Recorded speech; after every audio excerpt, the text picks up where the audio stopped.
markaan arkay muuqaalkan gudoomiyihii hore ee gobolka Banaadir ninka la yiraahdo Tarsan oo uga cabanaya in warshadiisii la burburiyay ayna kala wareegeen ganacsato adeegsanaya awoodda dawladnimada hantidiisina ay dhulka dhigeen dhul 4 boos ah oo kiiba 25 lagu dhuftay yahay oo ay warshad ku taalo warshadana ay ka shaqeeyaan 40 qof ay ka shaqeyso oo ilmahooda ku biishaan ayaa maanta la burburiyay waxa ugu soo dhacday sheeko nin odaya oo iska cibaadeysanaya ayaa waxa uu yimid baa la yiri nin dhalinyaro ah markuu rukuucda ugu horeeyay aaday ayuu ul dabada ka galiyay baa la yiri dabeedna ninka dhalinyarada ah uu orday awal buu xafawdu u sameeyay markuu in cambaara si ordayay ayuu meel geeda fuulay si uu u fiiriyo bal ninka odayga ay soo ciirsanayo maadaama uu ku soo gardarooday ninka odayga ahayna cibaadadiisa isku sii watay salaadiisa iyo niyadu ka habaaro yiri kaar kugu dhacday intuu hanqaloocayo fiirfiirinay ayaa la u baxday yani laan baa u jabtay dabeedna qoray geedka uu saaraa meesha ugu hooseysay ka midna ama ka soo taagnaa filgina ayaa dabada ka galabaalay kolkaas hadal ka yimid ah waan ogaa dambiga aan geystay in aakhirey adduun mid la iga jisaynayo ama mid la iga goynayo laakiin uma maleynayeen buu yiri in daba la iga sharayo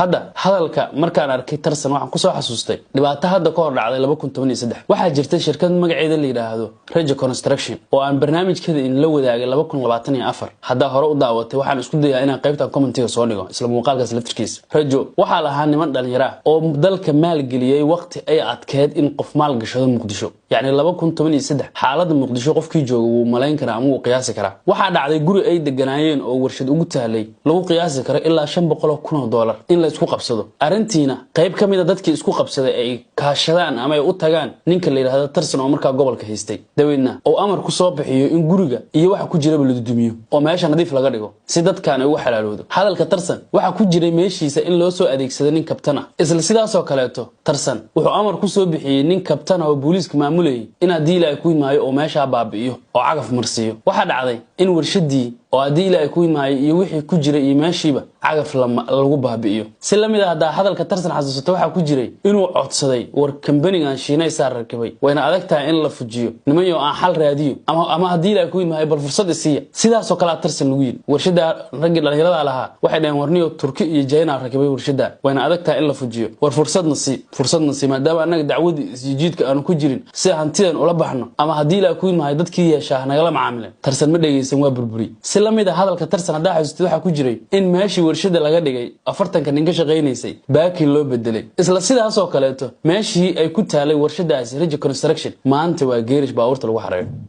baabuurta lagu xareeyo warshad ay ka shaqeynaysay 40 sidaas oo kaleeto iyo 50 nin ayaa inta la burburiyo waxa laga dhigay geerish bajaajta $50 looga qaado qofkii rabo soo arki kara marka waan ogsoonaa qof kasto ummadan xaq ka gala in maalin lagu gudayo laakiin in sidaan oo kaleeto aan arkayno marna uma maleynayno marka Tarsan kuma diganayno asaga